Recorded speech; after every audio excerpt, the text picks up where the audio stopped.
That's so true, man. It's like, I don't think people should ever use condoms. It's like, if you're putting a piece of plastic on your dick, you should not be having sex with that person. Yeah, because laws don't mean anything if you don't follow them. Because right now, you can't default on student debt.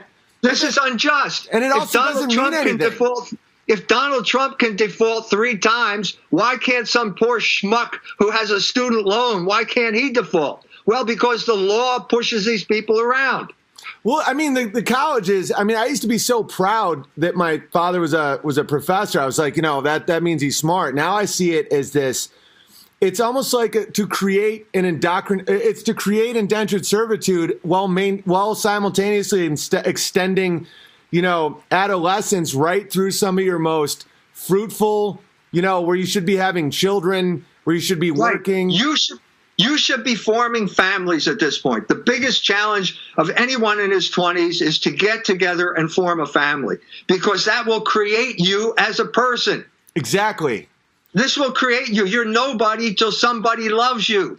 Dean Martin used to sing that. You will become a person because you're merging with another person. That person accepts you. You accept that person. That's what creates you. And out of that union, you have children. This is what makes. This is what life is. More than civilization. And as much as Pete, the gay mayor tries, life will not come out of his boyfriend's ass. Oh, because there's no other there. Right. They are two people who are the same. You don't have that fascination with this member of the opposite sex where you just find that woman completely fascinating and she's completely different and yet she likes you. This is a huge experience. They don't have it. They cannot have it. That cannot come out of that relationship. It's two mutual narcissistic masturbators engaging in their own fantasies. And now the government's gotten involved, or the Pritzker family is going to foist this on all of us, the entire country. Yeah, and the lack of family, I think, is drawing people away from Logos. I didn't pray for 20 years until my wife was in labor. You don't really, submit to, the greatness of God until there's some people can. Just in my life, it was, until that moment of, please God, let my child live. And then that starts the path to truth. And I think that if you're just, butt pumping your fake boyfriend and exchanging clothes and trying to take over, a country with nonsense, you don't have that connection. And then the problem is they inflict it on us. And the only way out of it is just to start these small communities with close connections to your neighbors.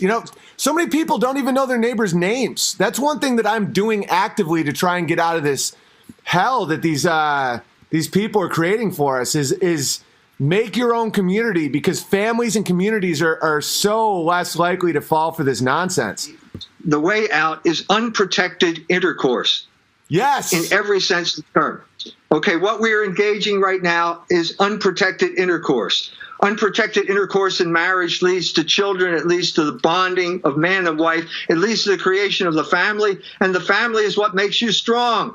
The family allows you to stand up to some type of tyrant who fired you for no good reason and say, we're going to continue. We're not going to let you get us down. That's so true, man. It's I don't think people should ever use condoms. It's if you're putting a piece of plastic on your dick, you should not be having sex with that person. I had a friend who used to say, put it on any other place, but not that place. Right. Because it's I'm not saying have unprotected, dangerous sex. I'm saying don't have sex unless it's either enjoyment with your wife or to create children. If not, it's almost like you shouldn't be doing it. Exactly. Either, if that's not what it is, then don't do it. Very simple. Or else you fall down the nonsense.